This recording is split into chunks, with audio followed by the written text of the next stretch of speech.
Hello guys, welcome to my channel R S vision academy. मैं Rahul sir आज आप लोगों के सामने एक रीजनिंग का बहुत ही ज़्यादा इंटरेस्टिंग टॉपिक लेके आया हूं, जिससे हर पेपर के अंदर एक सवाल तो आपको मिलता ही मिलता है। और उस टॉपिक का नाम है डाइस यानी पासा। आज हम डाइस और पासे के बारे में पढ़ेंगे। इसके बारे में बहुत से बच्चों ने मेरे को कमेंट करा है कि सर हमें डाइस के बारे में वीडियो बना के दीजिए, हमें उसमें बहुत ही ज़्यादा डाउट्स आ रहे हैं। तो आज आप इस वीडियो के बिल्कुल अंत तक बने रहें। आज हम आपको इस वीडियो में बहुत ही ज़्यादा इंटरेस्टिंग चीज़ें बताएंगे डाइस के बारे में, नई नई आपको जानकारियां देंगे कि कैसे हम पेपर के अंदर क्वेश्चंस आते हैं, हम उसे कैसे सॉल्व करेंगे, उसके बारे में हम पढ़ते हैं। तो सबसे पहले तो हम समझते हैं कि डाइस होता क्या है। तो डाइस आप लोगों ने देखा होगा बचपन के अंदर, आप लूडो खेलते हुए, और आजकल बहुत ही ज़्यादा प्रचलित है लूडो। मोबाइलों के अंदर सबके सब बच्चे खेलते हैं, बड़े भी खेलने लगे हैं उसमें। ठीक है, तो आप लोगों ने देखा होगा कि डाइस होता है। डाइस के अंदर जो होता है इस टाइप का दिखाई देता है। एक किसके आकार का दिखाई देता है? एक क्यूब के आकार का दिखाई देता है, घन के आकार का दिखाई देता है। किस आकार का दिखाई देता है? डाइस जो होता है घन के आकार का, यानी क्यूब के आकार का हमें क्या होता है? दिखाई देता है। ठीक है, डाइस के अंदर जो होती हैं 6 फेस होते हैं, 6 सतह होती हैं। डाइस में कितनी होती हैं? डाइस में 6 सतह होती हैं, पहला पॉइंट। दूसरा पॉइंट, डाइस में 8 कॉर्नर होते हैं। डाइस में 8 कॉर्नर होते हैं। तीसरा पॉइंट, डाइस में 12 एजेस होती हैं। चौथा पॉइंट हमें याद रखना है कि डाइस में सभी भुजाएं समान होती हैं। पांचवा पॉइंट हमें याद रखना है कि डाइस में हमेशा 6 में से 3 सतह ही हमें एक बार में दिखाई देती है। इसमें एक बार में 3 सतह ही दिखाई देती हैं। ये तो दोस्तों हो गया डाइस के बारे में जनरल इंफॉर्मेशन कि डाइस होता क्या है, कैसी होती हैं। तो ये कहलाती हैं आपकी, ये क्या कहलाती है? आपकी एजेस कहलाती हैं, है ना। ये घन के आकार का होता है, ठीक है ना। और ये कॉर्नर्स कहलाते हैं। ये क्या कहलाते हैं? कॉर्नर्स कहलाते हैं। ठीक है दोस्तों। और आपका इसके बाद फेस, ये आपका फेस कहलाता है, सतह कहलाती है जो सामने दिख रही है, ये आपका फेस कहलाता है, सतह कहलाती है। ठीक है दोस्तों, तो ये तो हो गया आपको डाइस के बारे में जो जनरल इन्फॉर्मेशन है उसके बारे में। अब हम ये पढ़ते हैं कि डाइस होते कितने प्रकार के हैं। तो डाइस जो होते हैं दोस्तों बेसिकली 2 प्रकार के होते हैं। एक होता है स्टैंडर्ड डाइस और दूसरा होता है नॉन स्टैंडर्ड डाइस। और नॉन स्टैंडर्ड डाइस को ही हम जनरल पासे के नाम से, जनरल डाइस के नाम से जाना जाता है। तो हम लिखते हैं, उसके बारे में समझते हैं। तो दोस्तों हमने पढ़ा डाइस 2 प्रकार के होते हैं, अभी मैंने आपको बताया था। एक होता है मानक पासा, दूसरा होता है साधारण पासा। यानी एक होता है स्टैंडर्ड डाइस और एक होता है non standard dice. Non standard dice को जनरल डाइस के नाम से भी जाना जाता है। तो अब हम इसके बारे में पढ़ते हैं कि होता क्या है ये। तो मानक पासा जो होता है, मानक पासा की हम कैसे पहचान करेंगे कि मानक पासा होता क्या है। तो दोस्तों मानक पासा पहचान करने के लिए हमें ज्यादा कुछ नहीं करना है कि किसी भी पासे के जो विपरीत दिशा आएगी, दोनों विपरीत दिशाओं का योग क्या होना चाहिए? 7 आना चाहिए। अभी आपको समझ में नहीं आया होगा, फिर से बोलता हूं मैं कि एग्जांपल से समझिएगा कि यहाँ पे 1 है। अब उन्होंने पूछा 1 के विपरीत दिशा में क्या होना चाहिए, तो 1 के विपरीत दिशा में 6 होगा बराबर 7। यानी कि 1 के अपोजिट में 6 होगा, तब जाके क्या आएगा? 7। मतलब दो अपोजिट फेस का जो योग आएगा वो कितना आएगा? 7 आना चाहिए। ठीक है दोस्तों, जैसे कि 1 के पीछे 7, इसी प्रकार से 2 के पीछे क्या आएगा? 5, 2 + 5 7। इसी प्रकार से 3 के पीछे क्या आएगा? 3 + 4 7। ठीक है, एक है, एक के अगर नीचे साइड में देखेंगे तो एक के विपरीत क्या आएगा, एक के विपरीत 6 आएगा, ये मानक पासा कहलाता है। 2 के विपरीत 7 आएगा, 3 के विपरीत 4 आएगा। तो हाँ, आपको पहचान समझ में आ गई कि हमें कैसे पहचानना है कि ये मानक पासा है कि हमारा साधारण पासा है। तो हम क्या करेंगे, आमने सामने की जो भुजाएं होती हैं, आमने सामने की जो सतह होती हैं, उन सतहों का योग यदि 7 आता है तो वह क्या कहलाता है, स्टैंडर्ड डाइस कहलाता है, साधारण पासा कहलाता है। उसी प्रकार से एक होता है non standard dice. Non standard dice क्या होता है कि ये एल, इसे समझिएगा, ये दोनों भुजाएं आमने सामने हैं, आजू साइड में लगी हुई हैं, एक दूसरे से साइड में लगी हुई हैं। तो हम इन भुजाओं को का जब योग 7 होगा, जब इन दोनों भुजाओं का, जैसे कि एग्जांपल के तौर पे 6 + 1, 6 + 1 बराबर 7, यहाँ पे 6 लिखा हुआ है, यहाँ पे 1 लिखा हुआ है, इन दोनों का योग कितना आया, 7 आया। मतलब क्या हो गया कि ये कौन सा पासा है, साधारण पासा है। आपको दोनों डाइस में अंतर समझ में आ गया। इसमें है कि जब पैरेलल आमने सामने की बात की जाए, और जिसमें जब एल सेट की बात की जाए, जब इन दोनों का योग बराबर 7 हो, और यहाँ पे इन दोनों का योग बराबर 7 हो। दोनों कंसेप्ट आपको क्लियर हो गए होंगे। चलिए दोस्तों, अब हम पेपर में क्वेश्चन कैसे आते हैं हम उन्हें समझते हैं। ठीक है दोस्तों, क्वेश्चन लिखते हैं। दोस्तों ये क्वेश्चन है, 3 के विपरीत सतह पर कौन सा अंक होगा। हम एक डाइस दे दिया, अब हमें एक डाइस का कौन सा फेस दे दिया, एक ही फेस दिया है, ये दिख रहा है, ठीक है ना। अब हमें इससे निकालना है कि 3 के विपरीत क्या आएगा। तो हमें सबसे पहले यह मालूम होना चाहिए कि 3 के विपरीत निकालने के लिए यह पासा कौन सा है, कि मानक पासा है कि साधारण पासा है, मानक पासा है या साधारण पासा है। तो मैंने अभी आपको बताया था कि मानक पासा क्या होता है, कि मानक पासा जिनके विपरीत सतह का योग कितना होना चाहिए, 7 होना चाहिए, तो वह मानक पासा है ना।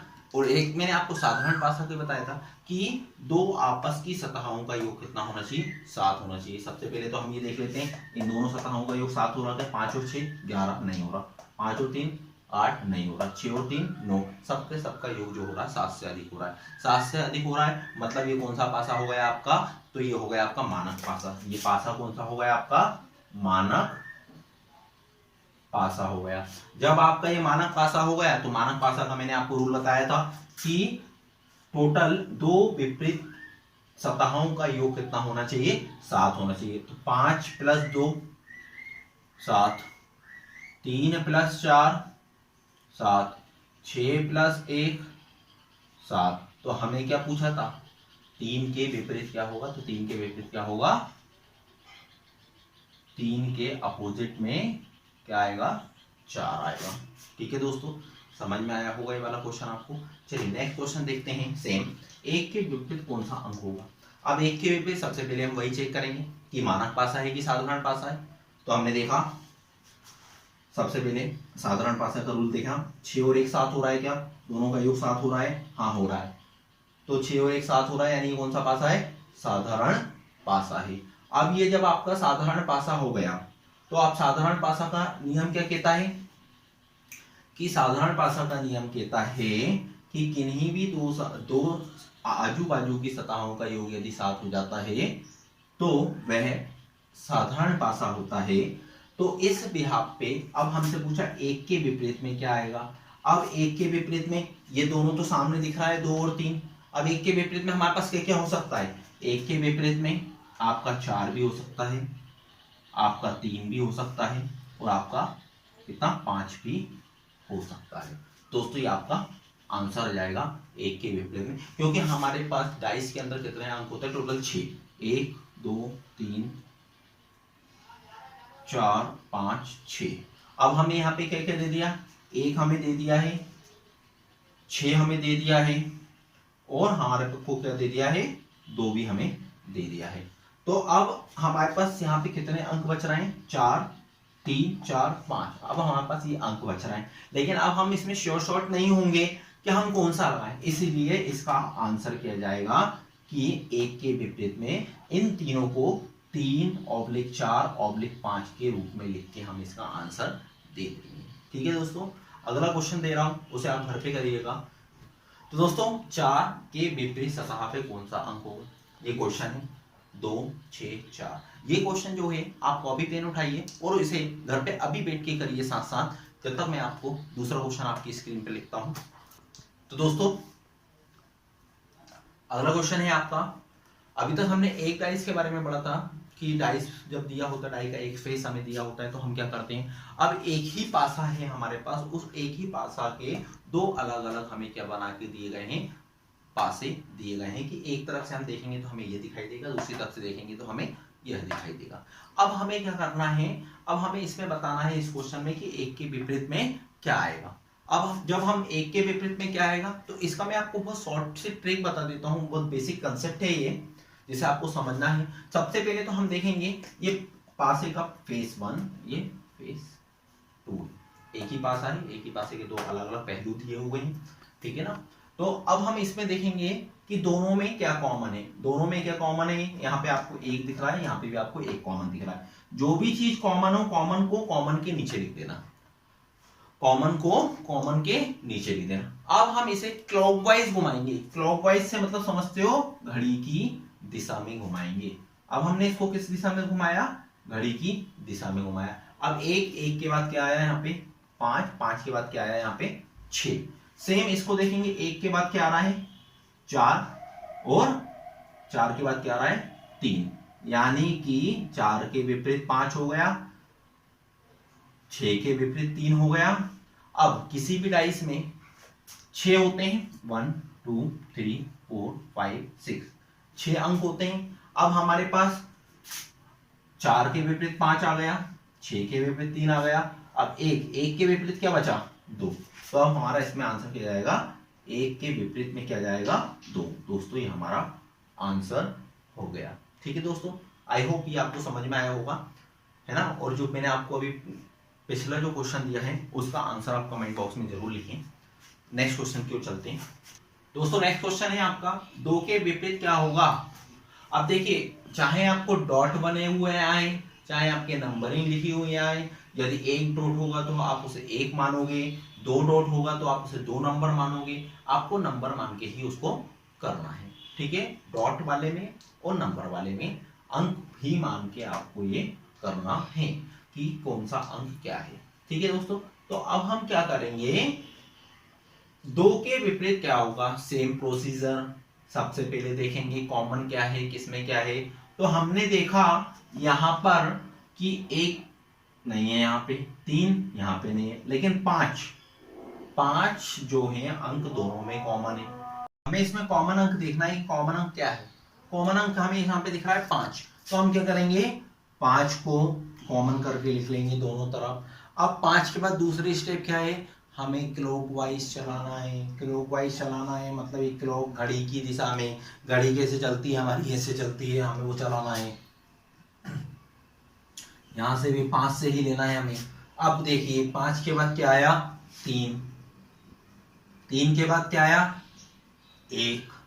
अब यहाँ पे 5 के बाद क्या आया 2, और 2 के बाद क्या आया 4। हमें क्या पूछा था 2 के विपरीत क्या है, तो 2 के विपरीत क्या है दोस्तों, 2 के विपरीत है 3। यह हमारा आंसर हो जाएगा, ठीक है दोस्तों।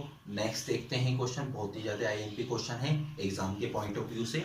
और यदि आपने अभी तक हमारे चैनल को सब्सक्राइब नहीं करा है तो आप हमारे चैनल को सब्सक्राइब करें, ज़्यादा से ज़्यादा शेयर करें, लाइक करें और इस वीडियो के अंत तक चलें। अब जो मैं आपको क्वेश्चन करवाने वाला हूं वह एनटीपीसी 2016 में आया हुआ क्वेश्चन है, उसे हम देखते हैं। अब दोस्तों अभी तक हमने पढ़ा था एक पासे के 2 फेस पढ़े थे, अब हम एक पासे के 3 फेस पढ़े। ये पासा एक ही पासा है, 1 2 3। यदि हम हर जगह से देखेंगे तो हमें हर जगह से अलग अलग दिखाई देगा, ठीक है। तो अब हम क्या करते हैं, अब इसके अंदर हमें क्या निकालना है, 6 के विपरीत क्या होगा। अब 6 के विपरीत क्या होगा, इसको निकालने के लिए हम क्या करें, तो सबसे पहले हम 1 और 2 को लेते हैं। सबसे पहले हम किसको लेते हैं, 1 और 2 को लेते हैं। अब 1 और 2 को लिया, हमने देखा इसमें क्या है, क्या क्या कॉमन है। तो हमें इसमें दिखा कि एक तो 6 भी कॉमन है, एक 3 भी कॉमन है। 6 और 3 दोनों जगह दिख रहा है, 6 और 3 हमारे पास दोनों जगह दिख रहा है। अगर हम इससे निकालेंगे तो हमें बड़ा कंफ्यूजन होगा, तो हम क्या करेंगे, फिर भी हम इसको लिख के बताते हैं कैसे निकालेंगे। 6 3 दोनों जगह कॉमन है। अब यहाँ पे क्या आ जाएगा, ऊपर 2, यहाँ पे क्या जाएगा 5। तो हमें एक चीज तो निकल गई कि 2 के विपरीत 5 होगा, लेकिन हमें 2 के विपरीत 5 नहीं चाहिए, हमें क्या चाहिए, 6 के विपरीत चाहिए। लेकिन अभी हमारे पास कंफ्यूजन कि 6 के विपरीत में क्या होगा या 3 के विपरीत में। हो सकता है कि यहाँ पे 6 के बदले में 4 हो जाए, हो सकता है यहाँ पे 1 हो जाए, या हो सकता है यहाँ पे 1 हो जाए, यहाँ पे 4 हो जाए। तो अभी हमारे पास क्या है, यहाँ पे कंफ्यूजन क्रिएट हुआ। अब जब हमारे पास इस टाइप का कंफ्यूजन क्रिएट होता है तो हम क्या करते हैं, 1 और 3 को हम ले लेते हैं। अब हम 1 और 3 को लेते हैं तो वहां पे देखेंगे हमारे पास क्या कॉमन है, तो यहाँ पे हमारे पास देखेंगे दोनों जगह पे एक ही चीज कॉमन है, 3। तो हमने 3 लिया, 3 इधर पे भी लिया, 3 इधर पे। 3 के बाद क्या लिखा है यहाँ पे 2 के बाद क्या लिखा है यहाँ पे 6।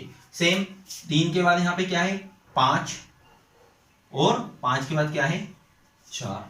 अब हमें दिख गया कि 6 के विपरीत जो पूछा गया था, 6 के विपरीत क्या आ गया, 4 आ गया। दोस्तों यही आपका आंसर है। यहाँ पे हमारे पास कंफ्यूजन आ रहा था कि 4 आएगा कि 1 आएगा, लेकिन जब हमने सेकंड करा तो उसमें हमारा पूरा कंफ्यूजन क्लियर हो गया कि 6 के विपरीत में हमारा क्या आएगा, 4 ही आएगा। तो फ्रेंड, आई होप ये क्वेश्चंस आपको समझ में आया होगा और इस वीडियो में आपको किसी भी प्रकार का कोई डाउट नहीं रहेगा। अब डाइस से रिलेटेड आपके शायद पूरे के पूरे डाउट्स क्लियर हो जाएंगे।